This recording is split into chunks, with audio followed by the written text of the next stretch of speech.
the Salty Hyena, and today we're taking a look at the Sting Ravager. So the Sting Ravager is a pretty marginal build. I'm doing this video because I got a couple of requests for it, and well, let's just dive right into it. So for Sting Ravager to be successful, it needs to be really fast and to have a lot of agility. And this means we need to shave down the armors. So this is a really light build. I'm running a single heavy orange armor for hit points. And this is like a decent compromise. It's sort of tough and it's really fast. You're running 3 sprint accelerators and 2 accelerators. And then you have the choice of either running system hardening or stealth. I've tested both for this specific footage that we're gonna take a look at later. I ran system hardening, that's why I'm showing this now. But you can just as easily run stealth. And as always with Stings, you need to run 2 magazines and 2 reinforced ammunitions. Or you can run 3 magazines, but I like 2 magazines and 2 reinforced ammunitions. And then there's the question of the medium weapon.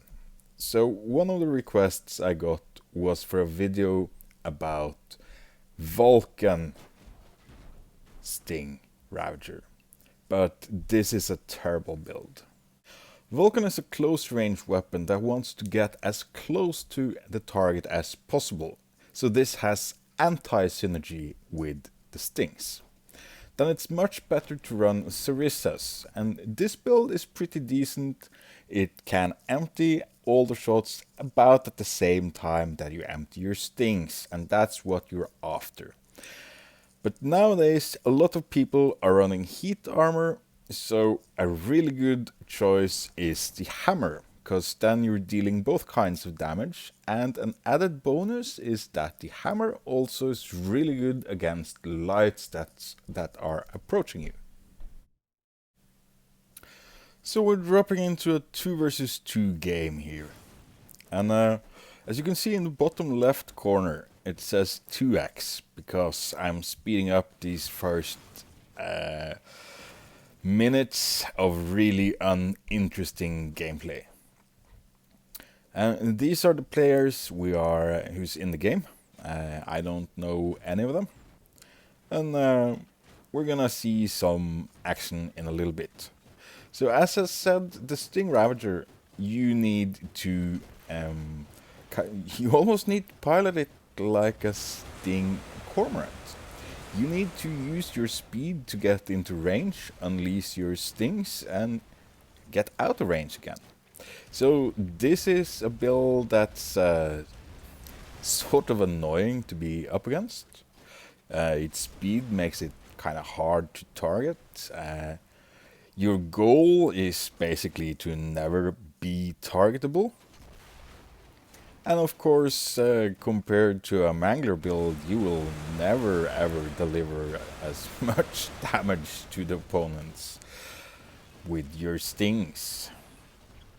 But it has its uses. And sadly, we're not gonna get a brilliant demonstration of it, because one of the builds this Titan is really good against is a Mangler Nelly. Because you're going to be able to stay at the range, the outer range of the Mangler Nelly, and you're going to be able to use your Javelin and your Stings, and sometimes also your medium weapon to engage that Mangler Nelly. And you're much faster than him, so you're going to be able to kite that Mangler Nelly around. The Mangler Nelly will also, of course, have heat armor on it, so it's gonna take a while for you to take it out. And as I said before, one of like really big drawbacks of this build is that it can't really deliver a huge amount of damage. So for say a 1 versus 1, it's not really a very good build at all, because it's gonna take you forever to kill the AIs in it. And actually, I find the AIs are often a lot more challenging to be up against in the Sting Ravager than humans, for some reason.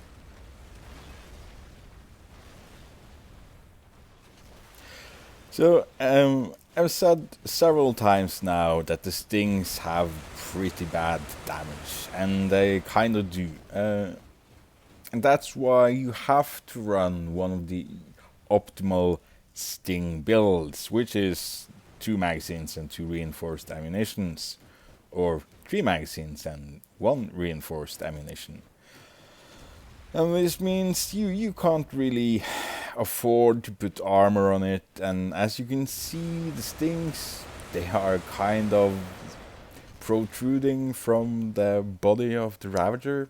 Makes it really easy to get them shot off. As you can see here, you really want that hammer.